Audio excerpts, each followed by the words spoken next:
எங்களுடையாவது நாங்கள் இது நாள் வரைக்கும் உதயசூரியன் போட்டுருக்குறோம். மேற்கொண்டு அதுக்கு தான் போடுவாங்க.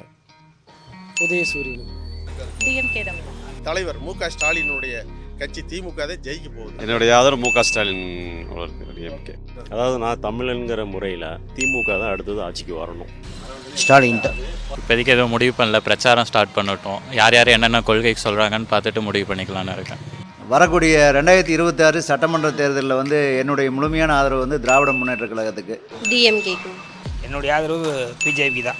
2026 எப்பவுமே வருஷம் அண்ணா திமுக 1979 இருந்து அது டிஎம்கே தான். ஸ்டாலின். திமுக. நாங்கள் வந்து திமுக அரசுக்கு தான் சப்போர்ட் பண்ணுவோம். எங்களோட ஆதரவு கண்டிப்பாக அனைத்து இந்திய அண்ணா திராவிட முன்னேற்ற கழகத்துக்கு தான். ஸ்டாலின் தான். சூரியன் தான். திராவிட முன்னேற்ற கழகத்துக்கு தருங்க நம்ம ஆதரவு. என்னோட வாக்கு வந்து தலைவர் மு.க. ஸ்டாலின் அவருக்கு மட்டும்தான் போடுவேன். வேறு யாருக்குமே வாய்ப்பு இல்லை. தலைவர் விஜய் வந்து முதலமைச்சர் ஆகணும்னு எங்களோட குறிக்கோள் அதாங்க. மு.க. ஸ்டாலின் நல்லது நிறையா செஞ்சிருக்காரு, அதனால திமுக போட்டு போடுவோம். நம்ம எடப்பாடிக்குங்க. திமுகவுக்கு. பல கட்சிகளும் பல இதுகளும் வந்திருக்கிறாங்க. அதனால யார் வர்றாங்கன்னு நானே சொல்லிட்டுங்களா? தளபதி தலைவர் மு.க. ஸ்டாலினுடைய கட்சி திமுக தான் ஜெயிக்க போகுது. ஏன்னா இந்த 1,31,00,000 பேருக்கு பணம் கொடுத்தாரு இல்லைங்க, இதை வந்து யாருமே கொடுக்கல. ஒவ்வொரு தாய்மார்களும் வந்து தான் புருஷன் சம்பளம் வாங்கினா கொடுக்க மாட்டேன், கண்ணில் 5,000 ரூபாய் பார்க்காத பொம்பளைங்களாம் குடும்பத்தோடு வாழ்ந்துக்கிட்டு இருக்கிறாங்க. அவர் 5 ஒரு 3 முதல்ல இப்போ ஒரு 5 கொடுத்தாரு, 8,000 ரூபா எல்லா பெண்களுடைய கையில். அதெல்லாமல் கிட்டத்தட்ட 1.5 வருஷமாக கொடுத்துக்கிட்டு இருக்காரு 1000.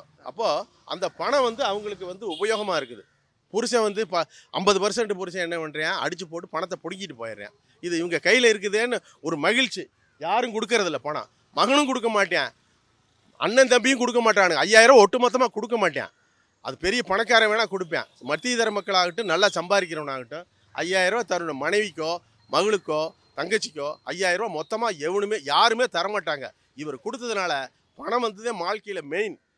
ஆண்டவனுக்கு அடுத்தபடியாக பணம் தான் அப்படிங்கிறது ஆகிப்போச்சு. அதனால் அவங்களுக்கு வந்து மருத்துவ செலவாகட்டும், உணவாகட்டும் எல்லாமே வாங்கிக்கிறாங்க. பெண்களுக்காக எல்லாமே செய்கிறாரு.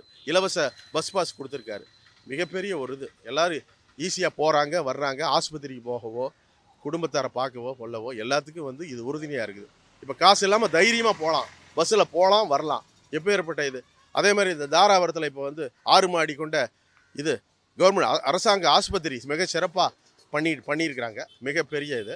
திமுக தவிர்த்து அடுத்தது வேறு யார் வந்தாலும் நம்ம தமிழன்கிற உரிமை வந்து போயிடும். உதாரணத்துக்கு பெங்களூர் எடுத்துங்க, மற்றபடி மெட்ராஸ், இப்போ கோயம்புத்தூர்லேயே பார்த்தீங்கன்னா வடநாட்டுக்காரங்களோட ஆதிக்கம் ரொம்ப அதிகம். இப்போ அடுத்த இது திமுகவுக்கு மாற்று அப்படின்னா அதிமுகன்னு சொல்கிறாங்க. ஆனால் அதிமுக வந்து வேறொரு சென்ட்ரல் கட்சியோட கைக்குள்ளே போயிடுச்சு. இப்போ அதிமுக வந்தாலும் அவங்களுடைய பேச்சு தான் இவங்க கேட்கணும்.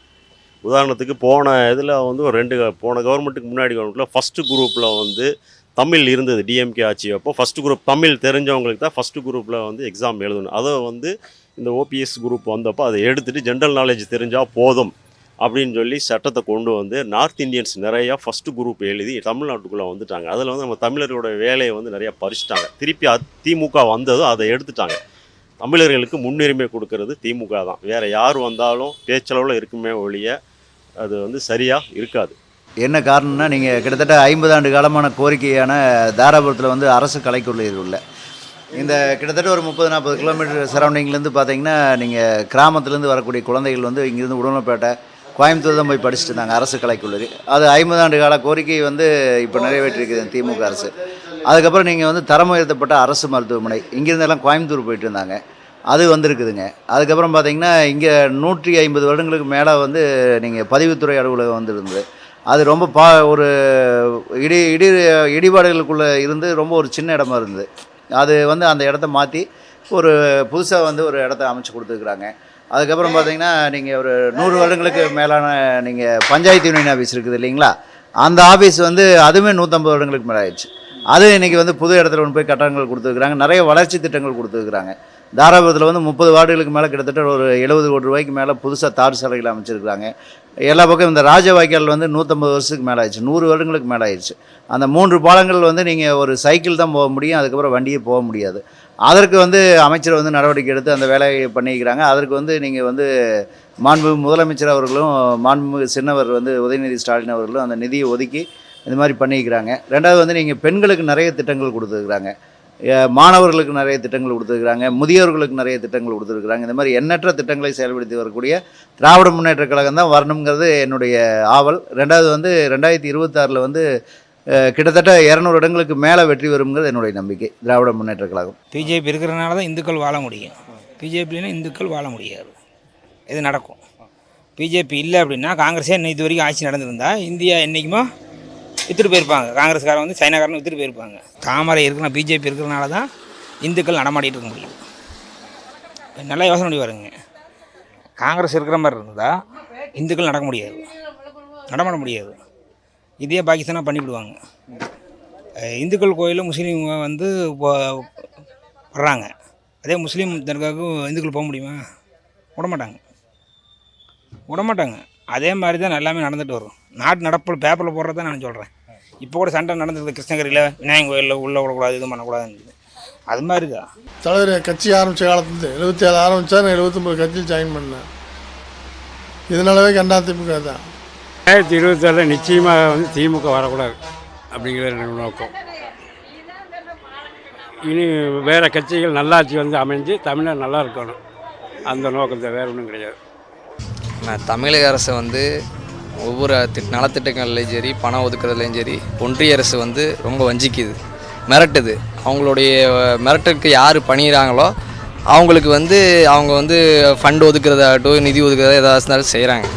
ஆனால் இதை எதிர்த்து குரல் கொடுக்கறது தமிழ்நாட்டில் வந்து ஸ்டாலின் ஒருத்தர் மட்டும்தான். எங்களோட ஆதரவு திமுகவுக்கு மட்டும். அண்ணன் எடப்பாடியாருக்கு தான் எங்களுடைய ஆதரவு கொடுக்கும். ஏன்னா இந்த ஆட்சியில் சொன்னதை செய்யவே இல்லை, ஏகப்பட்ட வாக்குறுதிகள் கொடுத்து அதை நிறைவேற்றவும் இல்லை. அதனால் புரட்சித் தமிழர் எடப்பாடியாருக்கு தான் நாங்கள் ஆதரவு கொடுப்போம். அனைத்து இந்திய அண்ணா திராவிட முன்னேற்ற கழகத்துக்கு தான் எங்களுடைய வாக்கு. ஏன்னா பெண்களுக்கு நிறைய செய்கிறேன்னு சொல்லியிருக்கிறாரு, 2000 ரூபா உதவித்தொகை செய்கிறேன்னு சொல்லியிருக்காரு. அது மட்டும் இல்லாமல் அம்மாவோட ஆட்சியில் இருக்கக்கூடிய அனைத்து திட்டங்களும் நிறுத்தப்பட்டிருக்கு. தாலிக்கு தங்கம் இல்லை, ஸ்கூட்ரு கொடுக்கல அது மானியம் இல்லை, நிறைய திட்டங்கள் நிறுத்தப்பட்டிருக்கு. அது தொடரணும், மக்களுக்கு நல்லது நடக்கணும், பெண்களுக்கு முக்கியமாக நல்லது நடக்கணும். அதே மாதிரி ஆண்களுக்கு பஸ் ஃப்ரீன்னு அண்ணன் எடப்பாடியார் சொல்லியிருக்காரு லோக்கல் பஸ்ஸில். அதனால் அனைத்து இந்திய அண்ணா திராவிட முன்னேற்ற கழகத்துக்கு தான் ஆதரவு. என்றைக்குமே வந்து என்ன கேட்டிங்கன்னா, மக்களை ஏமாற்றிட்டு போகிற அரசியல்வாதி நிறையா இருக்கிறாங்க. ஆனால் திராவிட முன்னேற்ற பொறுத்தளவுக்கு அந்த இன்னைக்கு டாக்டர் கலைஞர் ஐயா அவர்கள் இருக்கும் வரைக்கும் முன்னேற்றத்திலே இருக்குது. மீண்டும் அவர் ஆட்சிக்கு வந்தால் தான் நல்லாயிருக்கு. ஏன்னா இப்போ வந்து இருக்கிற ஆட்சியிலே வந்து திராவிட முன்னேற்ற பொறுத்தளவுக்கு மக்களுக்கு நல்லது செய்தவர் டாக்டர் கலைஞர் ஐயா அவர்களைப் போலவே தலைவர் கலைஞர் அவர்களுக்கு அடுத்தபடியாக தளபதியார் இருக்கிறார். அதுக்கும் பிறகு மீண்டும் திராவிட முன்னேற்றத்தில் அண்ணன் மதியாருக்குரிய உதயநிதி அவர்கள் இருக்கிறாருங்க. மீண்டும் ஆட்சிக்கு வந்தாருன்னா இன்னும் வந்து பல எல்லோருக்கும் ஏழை எளிய மக்களுக்கு நல்லது செய்வதற்காக ஆட்சி ஆளக்கூடிய தலைவர் அப்படின்னு எடுத்திங்கன்னா தளபதியார் அவர்களும் அண்ணன் உதயநிதி அவர்கள் தான். கூட இருக்கிற அமைச்சர்களும் அதே போல தான் இன்னும் இருக்கிறார்கள். ஆனால் இன்னும் அமைச்சர்கள் வந்து மீண்டும் ஆட்சிக்கு வருவதற்கு அமைச்சர்களுக்கு ஒரு வேண்டுகோள் கொடுத்தார். அதை மீண்டும் அனைத்து அமைச்சர்களும் நல்ல முறையாக செய்து கொடுப்பார்கள் என்ற நம்பிக்கையோடு தான் தளபதியார் அவர்களுக்கு மீண்டும் ஆட்சி ஆளப் போகுது. 2002.2 தளபதியார் அவர்கள் தான் மீண்டும் ஆட்சிக்கு வருவாருங்க. அதில் எந்த மாற்றம் இல்லைங்க. மத்தியினுடைய ஆளுங்களுடைய ஆட்சியை எதிர்கொண்டு எடுக்க முடிவுக்கு தமிழ்நாட்டில் இடமில்லை. ஏன்னு கேட்டிங்கன்னா, மத்தியினுடைய ஆளுங்களுடைய ஆட்சி என்ன கேட்டிங்கன்னா, தமிழ்நாட்டினுடைய மக்களுக்கு நல்லது செய்வதற்காக மோடி இல்லை.